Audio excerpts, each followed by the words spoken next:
여러분 안녕하십니까? 지난 한 주간도 잘 지내셨습니까? 모두들 건강하게 잘 지내고 있는 줄 믿습니다. 오늘은 지난 시간에 이어서 루터에 대해서 계속하겠습니다. 오늘은 루터의 수도원 입회부터 박사학위까지 1505년부터 1521년입니다. 루터는 1505년 7월 17일 독일 에어프루트에 있는 어거스틴 은자수도원에 들어갑니다. 수도원에 들어가게 된 외적인 요인은 지난 시간에 말씀드렸듯이 벼락을 맞았던 그런 경험. 그가 만스펠트에 있는 아버지 집에서 대학에 있는 에어프루트로 가다가 그 슈토텐하임이라는 지역을 지나게 되는데 그 지역은 완전히 벌판이었습니다. 지금도 그 지역은 완전히 벌판이고요. 밀밭의 그 밭이 사방으로 퍼져 있는 곳입니다. 여기에서 이제 갑작스러운 죽음에 대한 어떤 그 두려움, 벼락이 자기 앞에 떨어지게 되고 여기에 대한 이제 두려움이 있었습니다. 그것은 이제 목숨을 잃어버릴 수도 있다는 그 두려움. 그 당시 중세인들은 죽음에 대한 아무런 준비 없이 하나님의 심판대 앞에 서야 하는 것을 가장 두려워했습니다. 이것은 루터가 번개를 만난 슈토텐하임에 세워진 기념비입니다.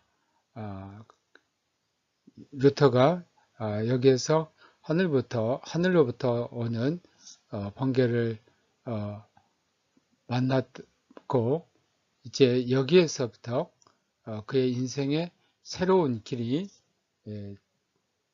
변화되는 전환이 되는 그래서 이제 이게 제목이 베엔드 punk트데어 레포마치온 이렇게 되어 있습니다. 종교 개혁의 어떤 전환이다. 새로운 그 변화의 시기가 바로 변화되는 그 지점이 종교개혁으로 변화된 그 지점이 바로 이곳이라는 뜻입니다. 이것은 루터가 들어간 에어포르트 이것은 은자수도의 정문입니다. 이것이 이제 그 정문이고 이 안에 이제 루터가 들어가게 됩니다. 당시 루터는 여기까지 루터를 배웅하러 온 친구들을 향해서 나 루터는 죽었으니 다시는 찾지 말라 하고 친구들과 작별 인사를 하고 이 수도원으로 들어갔습니다.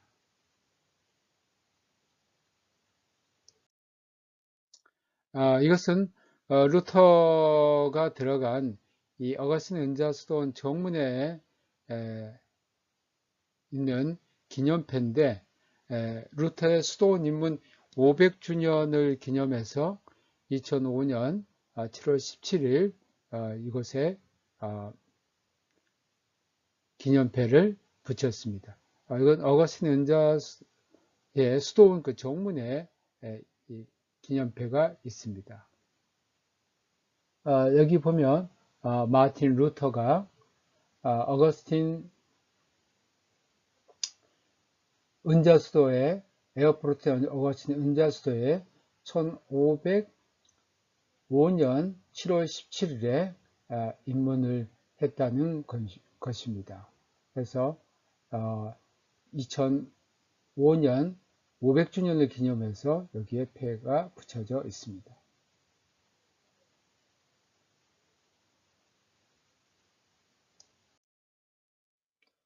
이것은 어거스틴 은자의 수도원 내부에 있는 수도원 채플 창문입니다.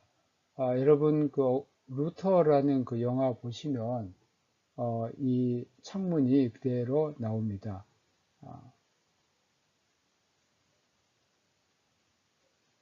스테인드 글래스로 되어 있는 어거스틴 은자의 수도원 채플 창문입니다. 이것은 어거스틴 은자 수도원의 그 내부고 또 이렇게 안에 정원이 되어 있습니다. 이것은 어거스틴 은자 수도 내부의 채플입니다. 아까 우리가 보았던 그 채플 정면입니다. 여기 이제 설교단이 있고, 여기 이제 성만찬대가 있습니다.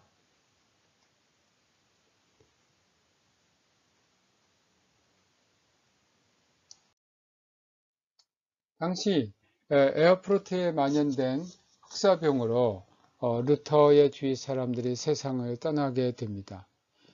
그리고 루터 자신의 몸이 생명의 이태로운 부상을 당하는데, 당시 이제 대학생들은 외출을 할 때에 허리에 칼을 차고 다녔습니다. 루터도 허리에 칼을 차고 나갔는데, 이 칼이 자기 허벅지를 찌름으로써 엄청난 그 출혈을 당하게 됩니다. 그래서 루터 자신도 이러한 그 출혈로 인해서 생명에 이태로운 그러한 위험을 느꼈습니다. 여기에서 루터는 구원 문제에 대해서 고민하게 됩니다. 내가 과연 죽게 된다면 하나님으로부터 구원을 받을 수 있을까 하는 그 구원에 대한 아주 심각한 고민이었습니다. 루터는 선행을 통해서 구원을 이룰 수 있다는 오캄주의의 가르침대로 정말 내가 구원을 받기 위해서는 가장 확실한 길은 나의 선행 가운데 최대로 선행을 쌓을 것이 무엇인가? 그러면 세상에 지금 법관이 되겠다는 그러한 소망을 다 접어두고 수도사가 됩니다. 그래서 수도사가 됨으로써 완전의 길을 통해 확고한 구원의 보장을 원했던 것입니다.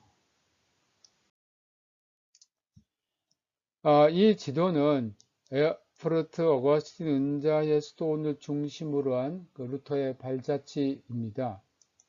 이제 여기에 이제 에어프로트가 있고, 이제 루터가 이 만스펠트, 아버지 집에 있는 자기 부모 집에 있는 이 만스펠트에서 이제 에어포르트로 이제 오는 이 가운데 이곳이 바로 슈터튼함입니다. 벼락을 만났던 곳. 이것은 이제 벼락을 만났고 결국은 루터가 가장 큰 원인이 되겠습니다만 벼락을 만나서 수도사가 되겠다고 성 안나에게 서원을 하고 결국은 이 에어포르트에 있는 어거스틴 은자 수도의 수도사가 됩니다. 그가 이제 수도사가 됨으로써 궁극적으로는 루터가 완전한 구원을 보장받을 수 있다는 생각에서 에어포르트의 어거스틴 은자의 수도원에 들어간 겁니다. 1505년 7월 17일 이제 수도원에 들어갔지만 수도원에 들어간다고 해서 바로 수도사가 되는 것은 아닙니다. 이제 일정한 어떤 기간의 그 수련 기간이 있습니다. 그래서 1505년 9월 초에 수도원 입문의 허락, 레셉지원을 받아 가입 선서식을 하게 됩니다. 그리고 1년간 수련 수도사로서 노비치아트로 수도 생활을 하게 되고, 이런 1년간 수련 수도사를 통해서 여기서 이제 합격이 되면 이제 정식 수도사가 되는 겁니다. 이 수련 수도사 생활은 루터의 그 수도원 동료들, 그리고 수도원 원장이나 또는 수도원에 오랫동안 있었던 이런 수도사들로부터 지금 새로 들어온 이 수도사가 수도원을 잘 이해하고 또 수도 생활을 일생 동안 잘 할 수 있는지 없는지 그것을 평가하는 겁니다. 1년간 수련 수도사를 통해서 그가 이제 수도사에서 이제 정식 수도사로 받아 들일 수도 있고 아니면 수련 수도사에서 이제 또 퇴출이 될 수도 있는 그런 기간이었습니다. 루터의 아버지는 루터가 수도사 되는 것을 아주 못마땅하게 생각했습니다. 루터의 아버지의 꿈은 뭐냐면 이렇게 공부도 잘했던 그 아들이 법관이 되어서 세속에서 권력과 부를 누리고 자기도 또한 법관의 아버지라는 어떤 그 세속적인 명예심이 사실 루터의 아버지 한스에게는 있었습니다. 그러나 루터가 당대에 사람들로부터 별로 존경받지도 못하고 오히려 조롱거리가 되었던 수도사가 되었던 것. 그리고 수도원에 들어갈 때에 아버지와 한마디 상의도 없이 들어간 것에 대해서 아주 못마땅하게 생각을 했습니다. 그래서 그는 공들여 갖고 온 자신의 모든 꿈을 상실한 것과 같은 깊은 허탈감을 느꼈습니다.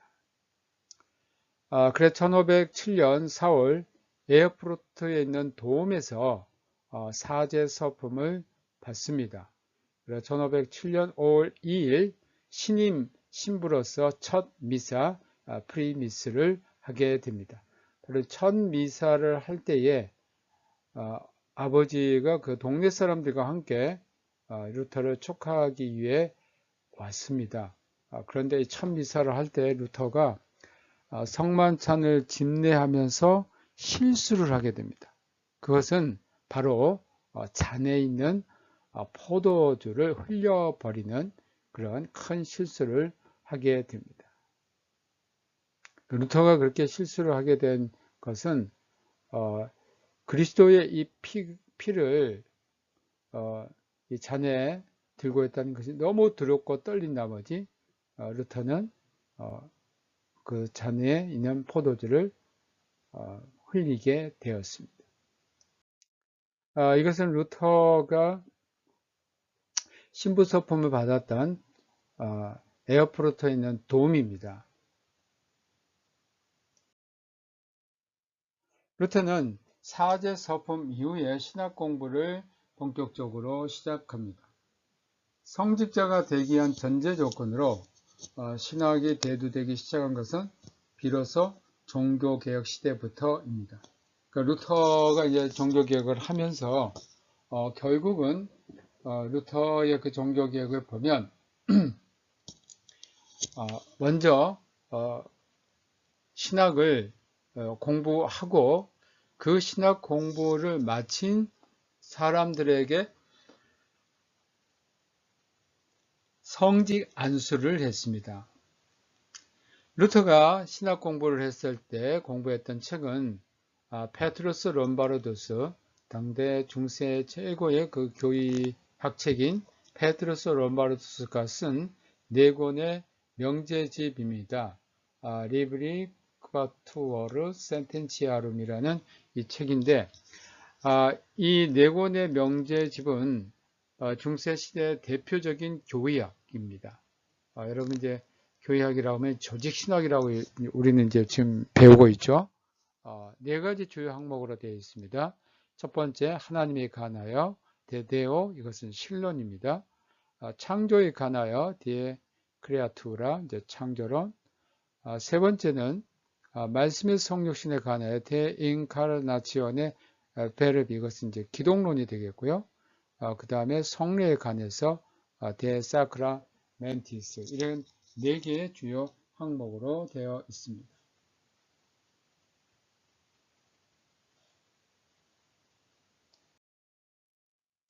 또 읽었던 책은 가브리엘 비엘의 콜렉토리움입니다. 가브리엘 비엘은 이제 독일 출신의 스콜라 신학자로서 이 콜렉토리움은 고대와 기독교적인 전통에 대한 그 해설서입니다. 또 오칸과 피엘 다일리의 쿠베스티오네스, 이것은 교약에 대한 문제를 서술한 책입니다. 루터에게 성서 통독이 금지되어 있었다는 것은 마테지우스의 전설일 뿐입니다. 사실 루터는 신학을 공부할 때 성서를 열심히 연구했습니다. 루터는 성서 연구를 위해서 발라프리트 슈트라버가 쓴 그 주석서 글로사 오리나리아를 읽었고, 또 리라의 성서 해석서를 공부했습니다. 그리고 1508년 가을부터 1509년 비텐베르크 학예과에서 도덕 철학을 가르쳤습니다. 그리고 비텐베르크 대학교에서 1509년 이제 신학사 학위를 취득을 했습니다.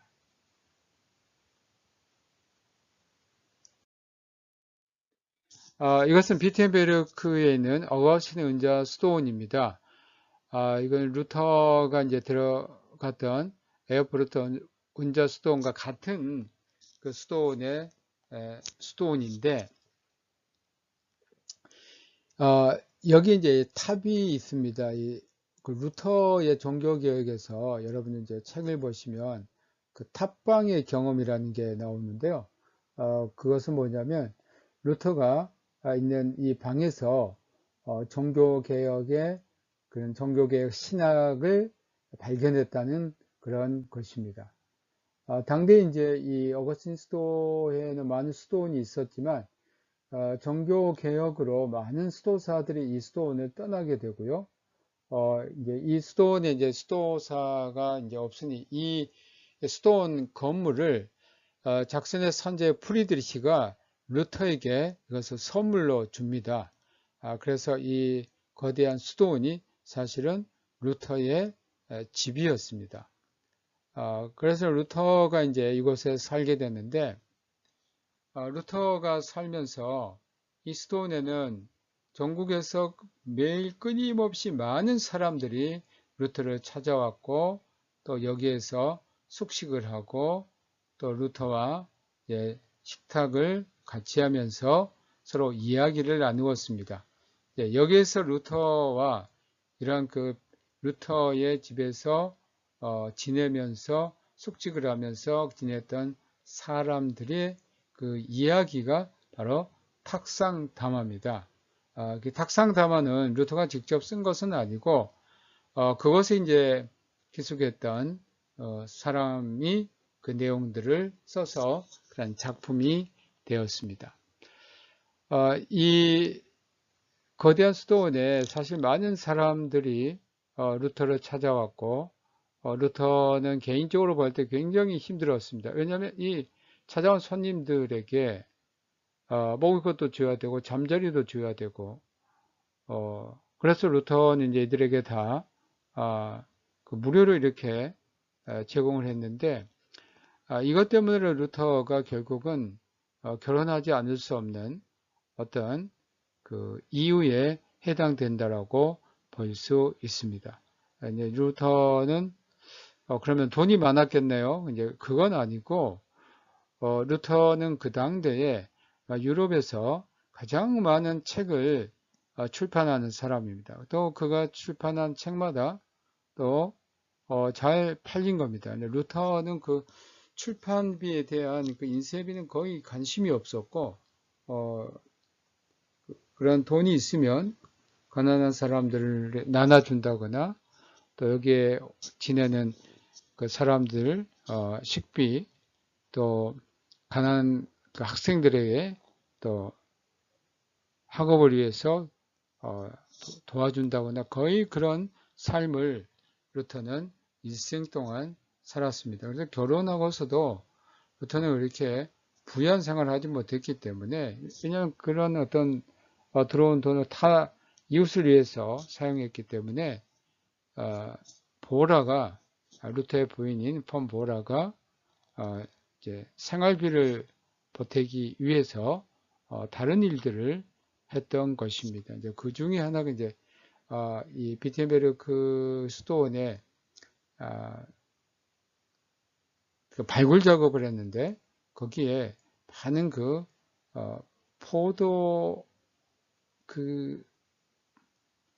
포도주를 저장해 놓을 수 있는 그런 것들이 나왔습니다. 이것은 보라가 그 생업을 위해서 이러한 포도주를 만들고 그것을 팔아서 살림에 보태 쓴 걸로 보여집니다. 보라는 굉장히 부지런했습니다.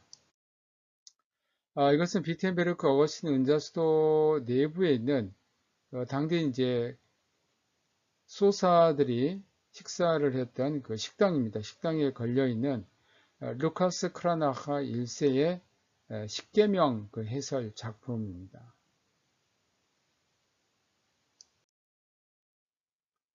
1510년 겨울부터 1511년 초 루터는 독일 어거스틴의 은자수도의 내부의 엄격파와 비엄격파 문제 해결을 위해 엄격파의 대표로 로마 여행을 하게 됩니다.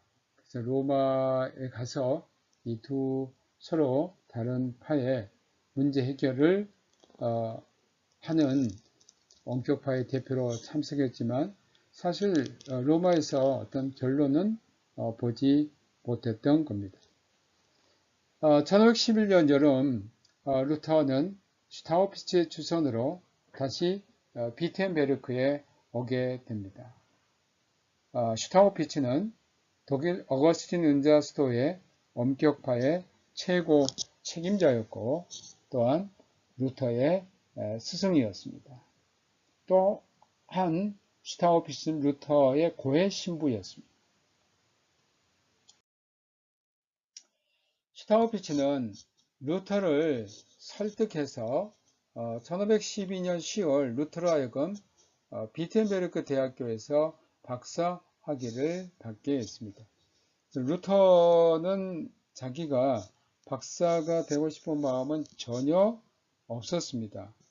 그는 하나님 앞에서 수도사로서 일생을 사는 것으로 만족하고 또 수도사로서 또 신부로서 일생을 보내는 것으로 그는 정말 감사한 마음을 가졌습니다.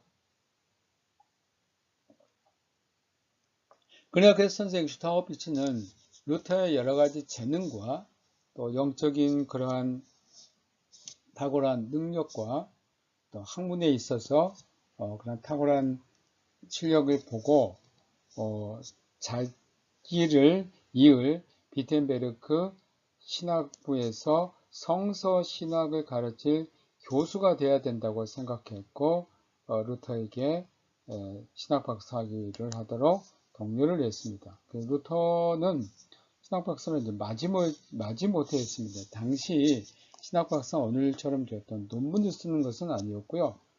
디스포타지오, 그 토론을 함으로써 그 토론을 잘 하게 되므로 신학박사 학위를 받습니다. 이때 루터가 비텐베르크 대학에서 신학박사 학위를 받을 때 지도교수는 칼 슈타트였습니다. 칼 슈타트도 루터와 더불어 이제 함께 종교개혁을 진행했습니다만 칼 슈타트는 결국 과격파, 그 종교개혁파의 어떤 지도적인 인물이 되었고 결국 1522년 비텐베르크에서 쫓겨나게 됩니다. 루터는 신학박사학위를 받을 생각이 전혀 없었지만 이것은 후에 종교개혁의 훌륭한 도구로 사용됐습니다. 이 신학박사에게 교회에서 주는 권위가 있었습니다. 첫째는 이단에 대해서 신학박사는 그것을 반대하고 또 거기에 대한 그 신학박사 이름으로 글을 쓸 수가 있었습니다. 우선 신학박사는 교회를 보호해야 한다는 그러한 의무가 주어졌기 때문에 공적으로 그는 신학박사라는 타이틀로 이단에 대해서 공격하고 또 그들을 이단 정죄할 수 있는 권위가 주어졌습니다. 또 하나의 그러한 권위는 교회가 잘못된 교리나 행위를 가르칠 때에 그 오류를 시정할 수 있는 권위가 주어졌습니다. 이러한 권위가 사실은 루터에게 종교개혁 하나의 훌륭한 도구로 사용됩니다. 그래서 루터가 가톨릭에 대해서 반박하는 글을 썼을 때는 항상 그는 자기에게 주어진 그 신학박사 학위 독토르 테올로기에라는 이 칭호를 꼭 썼습니다. 그는 자신이 가톨릭 교회에서 공적으로 이러한 권위를 주어졌다는 표시이지 자신이 박사임을 나타내는 것은 아닙니다. 나는 이런 가톨릭 교회에서 주어진 공적인 권위에 의해서 지금 교회가 잘못되고 있는 것들을 나는 지적한다는 것입니다. 그래서 루터가 95개 논제를 붙였을 때에도 거기에 말미는 자기 이름이 있는데 거기는 독tor 테올로기의 마르티누스 루테루스라는 그러한 신학박사 학위 그 타이틀을 썼던 것입니다. 루터는 슈타우피츠의 성서신학 교수직을 이어받아서 비텐베르크 대학교 신학부에서 성서신학을 1513년부터 가르칩니다. 이제 루터가 비텐베르크 대학에서 이제 가르친 것은 1513년부터 그가 죽을 때까지 1546년 동안 가르치는데 루터는 비텐베르크를 거의 떠나지 않고 살았습니다. 그리고 그가 가르친 거의 다 성서였습니다. 물론 이제 루터가 1521년 4월부터 1522년 3월까지는 바르트브루크로 피신해 있는 동안은 물론 가르치지 못했지만 그 외에는 거의 저는 비텐베르크를 떠나지 않았고 그곳에서 가르쳤고 설교를 했고 종교개혁을 인도했습니다. 어떤 면에서 루터가 비텐베르크를 떠날 수 없었던 것은 우리가 또 배우겠습니다만 1521년 5월 보른스 칙령에 의해서 그는 독일 국외 추방령이 내려져 있기 때문에 항상 다른 나라에도 갈 수도 없었고 만약 다른 나라에 가게 된다면 그는 잡혀서 로마 교황청에 보내줄 수 있는 위험이 도사리고 있었던 것입니다. 그래서 루터는 거의 그 비텐베르크를 중심으로 한 그 작센 선조국 안에 머물렀을 뿐입니다. 그리고 이제 1513년부터 이제 루터가 성경을 가르치는데 처음 했던 강의는 1513년부터 15년까지 시편을 강의를 하고요. 그 다음에 이제 로마서 15년, 16년, 그 다음에 갈라디아서, 그리고 히브리서 이러한 네 권의 성경을 강해를 했습니다. 이제 이것을 루터의 초기 강의라고 말합니다. 네, 여기에서 우리가 또 한 가지 이제 수도사로서 루터가 겪었던 굉장히 중요한 경험인데 그것을 우리가 안페히퉁엔이라고 합니다. 이것을 우리가 루터의 구원에 대한 절망적인 의심, 또 영적인 시련 이렇게 말할 수가 있습니다. 루터는 아주 모범적인 수도사로서 경건 생활을 정말 진지하게 했습니다. 어떤 수도사들보다 더 모범적이었습니다. 그러나 루터가 수도원에 들어가서 큰 고민은 수도원에 들어오기 전에는 수도사가 되는 어마어마한 선행이죠. 이것을 함으로 구원이 보장된 줄로 생각했는데 수도사가 되고 나서 여기에 대한 문제가 생긴 겁니다. 나는 구원을 못 받겠구나. 하나님이 나를 버리시구나. 이러한 그 두려움입니다. 루터가 이러한 두려움을 갖게 된 의심에 대해서 구원에 대한 의심을 하게 된 것은 그가 그 당대의 가르침을 정말 철저히 따랐기 때문이라고 할 수 있습니다. 그는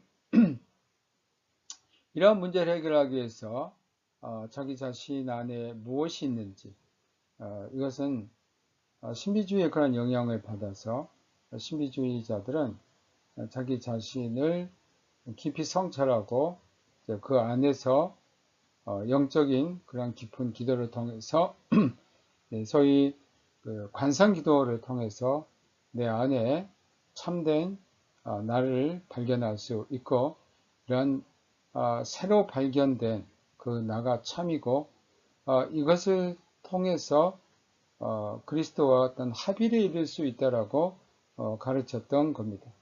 근데 루터도 물론 수도사이기 때문에 이러한 기도 훈련을 아주 많이 받았던 사람이죠. 그런데 자기 자신 안을 보니까 내 안에 진짜 그 나, 하나님과 합의를 할 수 있는 내가 있는 것이 아니고 내 안에는 인간의 그 욕망이 있는 것을 발견했습니다. 그러니까 내 안에 정말 욕망이라는 이 히스쿠트라는 그 하나의 또 우상이 있는 거예요. 이 욕망은 루터에게 있어서 언제로 간주가 되었고, 십계명의 제1계명 다른 신을 믿게 하지 말라고 했는데, 내 안에는 진짜 내 안에 깊이 성찰해 보면 내 안에 심리주의자들이 말한 것처럼 정말 참된 나 자, 이게 결국은 하나님과 합의를 할 수 있는 그 자아가 있는 걸로 아는데 그게 아니고 자기에 대한 욕망, 이것은 또 하나의 우상이었습니다. 그래서 루터는 이것은 십계명의 제1계명을 범하는 것이라고 보았습니다. 여기에서부터 구원에 대한 의심이 싹트기 시작합니다. 나는 수도원에 들어와서 구원을 얻으려고 했지만 나는 내 안에 있는 또 다른 신, 나에 대한 욕망. 그렇다면 나는 구원을 받을 수 없겠네. 이런 구원에 대한 의심이 싹튼 겁니다. 루터가 수도원에서 겪은 영적인 투쟁은 그가 당시 교회의 그 실천, 프락시스에 대한 오해에서 비롯된 것이 아니라 하나님과 교회의 요청을 진지하게 받아들인 데서 시작이 되었습니다. 어떤 때는 루터는 6시간 동안 고해를 했어요. 그만큼 루터는 그 자기 자신 안에 있는 제 문제를 가지고 굉장히 괴로워했고 고민을 했던 겁니다. 당시 어신 은자 수도사에게 요구된 것은 하나님과 이웃에 대한 완전한 사랑과 심령의 완전한 통해였습니다. 참 이거 어려운 것이죠. 하나님과 이웃에 대한 완전한 사랑, 또 심령의 완전한 통해. 루터는 이것을 완전히 성취하려고 하였지만 이것은 불가능하다는 것을 깨달습니다. 이것은 안 되구나. 여기서 이제 굉장한 그 의기소침함이 생기고 또한 구원이 이룰 수 없다는 깊은 절망감으로 빠지게 됩니다. 가톨릭 교회는 그 당시 인간이 자신의 행위를 통해서 구원의 길을 이룬다고 가르쳤습니다.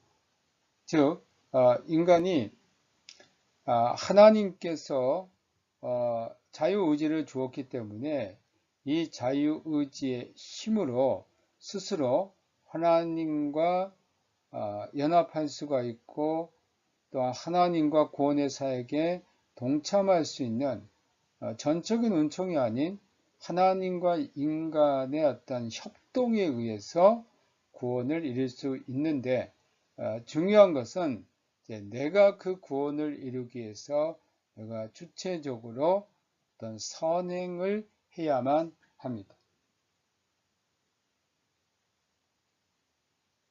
루터가 에어포르트 대학교에서 심취했던 오캄의 유명론 노미널리스무스는 인간이 먼저 자신의 능력 안에서 할 수 있는 것은 먼저 행해야 한다라는 그런 가르침을 주었습니다.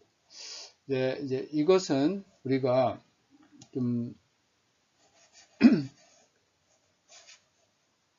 잘 살펴봐야 할 글입니다.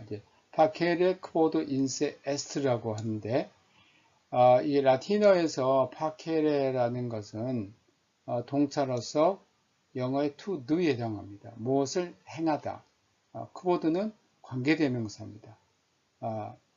그러니까 어떤 것을 행하다 이렇게 말할 수가 있겠죠. 또는 그것을 행하다. 이는 영어의 인과 같고요. 세는 그의 그 영어의 3인칭 인칭대명사의 힘과 같습니다. 그를 그에게, 그러니까 인세라고 하면 그 안에, 에스트는 영어의 비동사와 같은 것이죠. 그 안에 있는 것으로 행하다라는 겁니다. 그러니까 여기에서 인세라는 것이 인간 안에 있는 것이에요. 인간 안에 있는 그것을 행하는 뭐냐면 바로 자유의지의 그 능력입니다. 인간은 아직 하나님으로부터 자유의지가 상실되지 않았기 때문에 그 의지의 능력으로 뭔가 행해야 된다라는 게 오캄의 유명론입니다. 이제 오캄으로부터 이제 그 이전에 그 신학자들, 오캄 이후에 그 스코티즘, 둔스 스코투스 이 계열의 이러한 신학자들이 이제 주장했던 게 뭐냐면 그 인간의 의지입니다. 하나님은 절대 자연의 의지다. 또 하나님은 인간에게 그런 의지, 자유의지를 주셨고 인간에게 이 자유의지를 주었기 때문에 인간은 그 의지를 가지고 뭔가 하나님 앞에 갈 수 있는 그런 스스로의 어떤 그 능력을 갖고 있다라고 보았습니다. 그렇기 때문에 구원을 위해서 루터가 수도원에서 했던 게 뭐냐면 자기의 선행, 자신이 뭔가 선행을 쌓으면 구원에 이를 수 있다라고 가르친 그 가톨릭 교회의 가르침을 충실히 따랐는데 결국 어떤 일이 일어났냐면 나는 이것을 아무리 하고 해도 끝이 없는 것. 내가 선행을 쌓고 쌓는다. 이것은 끝이 없는 것. 내가 하나님 앞에서 완전한 그 통일을 한다고 해도 죄가 아직도 내 안에 있는 거예요. 내가 고해성사를 6시간 동안 했는데도 아직도 내 안에는 또 죄가 남아있는 거예요. 여러분, 제가 이제 루터를 공부하면서, 우리가 참, 정말 본받아야 될 게, 그, 죄에 대한 심각성이에요.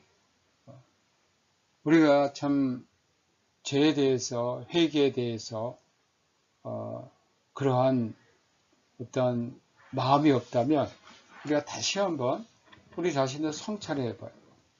루터는 이 수도원에서 자기가 이런 정말 자기 자신을 완전히 포기하고 수도사가 된 것만 아니라 엄청난 선행을 한 것이고 이런 선행을 행한 자에게 하나님께서 구원을 주시라고 했는데 수도원에서 와서 보니까 웬걸 이건 다른 거예요.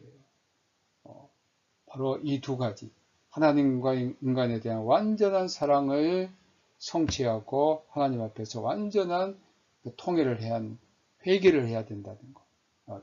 여기에서 루터가 이제 큰 시련을 만나게 됩니다. 이것은 내가 아무리 한다고 해도 이룰 수 없는 것이었어요. 이룰 수 없는 것이라고 루터가 생각했던 것은 당대 신학이 그렇게 가르쳤고 루터는 또 그것을 실천하려고 열심히 노력했던 겁니다. 여기서 우리는 루터가 그 죄에 대해서 심각성을 늘 깨닫고 있었다. 어떻게 보면 정말 루터는 이 죄 때문에 그 자책과 그 죄 때문에 어떤 우울증에 걸리는 그런 상황에까지 있지 않았을까 나름대로 저는 그런 생각을 해봅니다. 그런데 오늘 우리 교회를 보고 우리 자신을 보고 또 교계를 보면 죄에 대한 그 심각성이 너무나 없어요. 회개라는 설교가 사라져 버렸어요. 회개하라고 하면 신자들이 싫어해요. 어떻게 보면 복음이 가장 중요한 것은 회개예요. 회개하지 않고 하나님 앞에 간다? 그것은 거짓이에요. 내 자신을 하나님 앞에 완전히 내려놓고 깨지고 정말 내 자신의 어떤 그 새로운 것으로 우리가 변화되기 위해서는 하나님 앞에 회개해야 돼요. 정말 그 우리의 마음에 그 통회를 해야 돼요. 오늘 한국 교회의 문제점이 바로 여기 있어요. 설교에도 복음이 없어요. 인간을 즐겁게 해주는 그런 말, 성공을 어떻게 할 수 있다는 그러한 가이드라인. 나 어떻게 하나님 앞에 복을 받았으니까 당신도 이렇게 복을 받으려면 이렇게 해야 된다는 거. 여러분, 오늘 한국의 교회의 그러한 것들을 보면 중세 후기에 교회에서 추구했던 세속의 권세와 명예를 추구하는 그런 것들이 우리 한국교회 지금 그대로 자리 잡고 있어요. 이것은 정말 심각합니다. 그러니까 한국교회가 세속의 그러한 권력에 목말라 하고 그 권력을 쟁취하기 위해서 정말 이상한 짓들을 하고 신자들을 지금 오도하고 있어요. 이것은 그리스도의 십자가와는 전혀 다른 거예요. 저는 요즘 우리 기독교를 향해서 사람들이 많은 비판을 하고 비난하는 것, 저는 이제 이게 바로 우리 십자가의 길을 가는 시작이다라고 봐요. 굉장히 많이 반성해야 돼요. 이제까지 기독교가 지배하려는 그러한 어떤 생각들 버려야 돼요. 우리 한국에는 국회의원들이 기독교가 몇 프로, 권력의 몇 프로, 이 생각 버려야 돼요. 예수님 방법은 아니에요. 오히려 십자가 지는 오히려 고난과 역경 가운데서 그곳에서 하나님이 계시고 또 이러한 그 어려운 세상에서 고난받는 어려움을 당하는 사람들과 함께하는 그런 십자가 신학으로 다시 회복해야 돼요. 그래서 종교개혁이 루터를 배우면서 뭐 지식을 많이 아는 거 그거 좋아요. 그러나 우리가 이 역사를 배우면서 이 역사에서 하나님께서 무엇을 우리들에게 말씀하고 있는지, 우리가 앞으로 교회 지도자가 됐을 때 어떤 목회자가 돼야 되는지, 그것을 우리가 지금 생각하고 있어야 돼요. 저는 1970년대 신학교를 다녔어요. 그때 우리 신학생들은 어떻게 보면 굉장히 많은 헌신을 했어요. 교회 가서 봉사를 해도 어떤 신학생들은 정말 교통비 하나도 안 받고 한 신학생이 참 많아요. 근데 제가 지금 생각하는 게 그런 게 있어요. 그때 우리 신학생들이 기숙사에서 저기 교회 목사님들이 비판을 하는 거예요.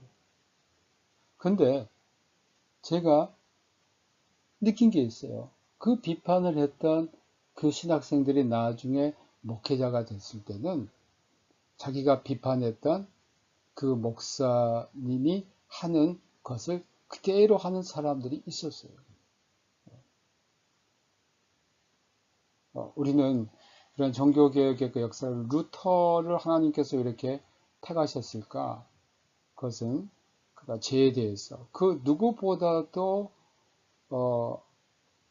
민감했고 이 죄에 대해서 괴로워했고 이 죄의 짐을 어떻게 해결할 수 있을까라고 그 누구도 생각하지 않았던 그러한 심각성을 갖고 있었다는 겁니다.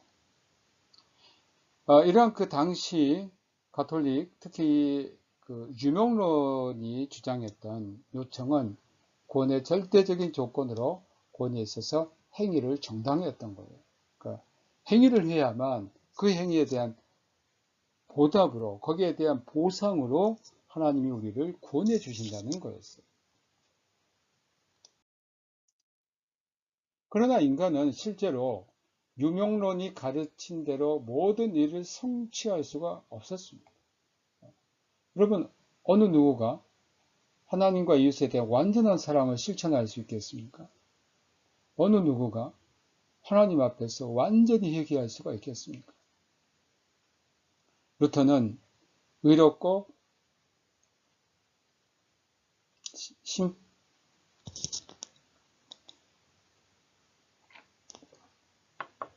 심판하신 하나님과 심판자 그리스도 앞에서 두려움과 전율이 더해 갔습니다. 정말 두려웠던 겁니다. 자신이 구원받을 수 없다는 그런 절망에 빠졌습니다. 이 절망을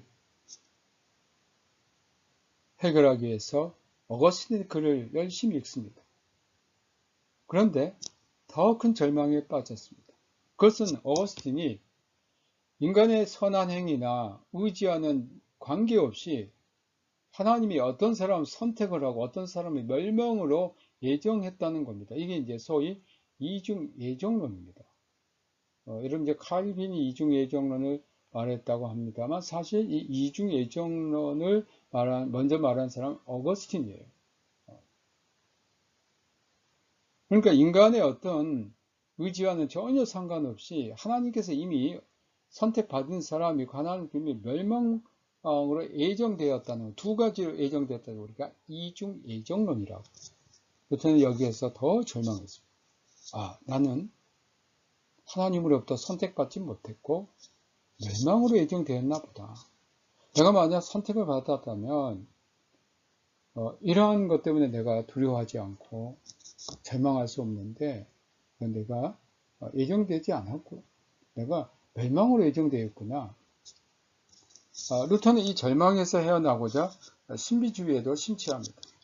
신비주의에서 가르친 것은 바로 깊은 그 명상, 기도, 그 메디타치오, 또 관상기도 이것을 통해서 인간은 내 안에 들어가면 모든 것을 다 버린 모든 것을 다 버린 정말 내 자연 그대로의 나를 발견하게 되고 이렇게 될 때 내 자아를 둘러싸고 있던 세상의 모든 것들이 다 벗겨짐으로 그곳에서 작은 불꽃이 등장하게 되고 이 작은 불꽃이 그리스도와 합일에 이르게 된다. 그러면 너는 구원받는다.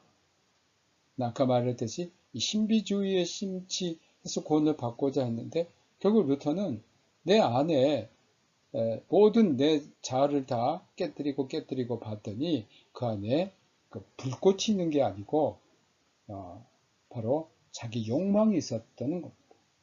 여기서 루터는 해답을 얻지 못했습니다.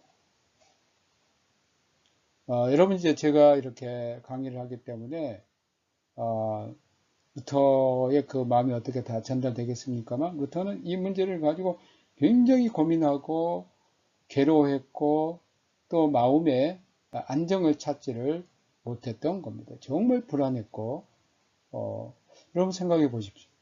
수도원에 들어오면 구원을 받을 수 있는 줄로 생각했는데 그리고 세상 모든 것을 다 내버리고 왔는데 수도원에 와서 오히려 구원을 받지 못한다는 이러한 상황에서 루터가 얼마나 그 인간으로서 고뇌가 컸겠습니까? 그래서 루터는 이러한 절망적인 의심 가운데 그의 선생이자 고의 신부인 슈타우피츠를 찾아갑니다. 슈타우피츠는 루터에게 심판자로서 그리스도가 아니라 자기 독생자를 십자가에 달리시기까지 우리를 사랑하시는 하나님의 사랑을 바라보라고 일러줬습니다. 당대 이제 루터는 중세 사람들이 일반적으로 가지고 있었던 그리스도에 대한 상입니다. 이것은 정말 무서운 겁니다. 심판자로서 잘못한 사람들 벌 주고 그러한 그리스도로 그들은 생각했습니다. 그러나 이제 슈타우피츠는 그 그리스도가 아니라 자기 독생자를 십자가에 달리시기까지 우리를 사랑하시는 그 하나님의 사랑을 바라보라고 일러주었습니다. 루터는 이 권고에 일시적인 안정을 찾습니다. 그러나 또 루터는 큰 절망감에 빠지게 됐는데 결국 이런 구원에 관한 결정적인 도움은 슈타우피츠나 또는 신비주의나 스콜라 신학이 아닌 이제 성경 연구를 본격적으로 함으로써 특히 이제 아까 제가 말씀드렸던 1513년부터 18년까지 이제 그 초기 성서 연구를 통해서 강해를 하면서 구원이 무엇이라는, 즉 구원은 나의 힘으로, 나의 의지의 능력으로 내가 성취하는 것이 아니고 전적으로 하나님의 은혜요, 하나님께서 주시는 사랑이요, 이 은혜를 주신 것을 우리가 믿을 때에 하나님께서 우리들에게 구원을 베푸신다는, 어떻게 보면 스콜라 신학의 구원관은 자기 중심적인 구원관이라면, 이제는 루터는 내 중심이 아닌 하나님 중심의 구원관으로, 성서적인 구원관으로 새로운 그러한 세계를 열게 됐습니다. 네, 오늘 여기까지 마치겠습니다. 다음 시간에 여러분부터에 대해서 계속 공부를 하도록 하겠습니다. 여러분 건강하게 안녕히 계시기 바랍니다.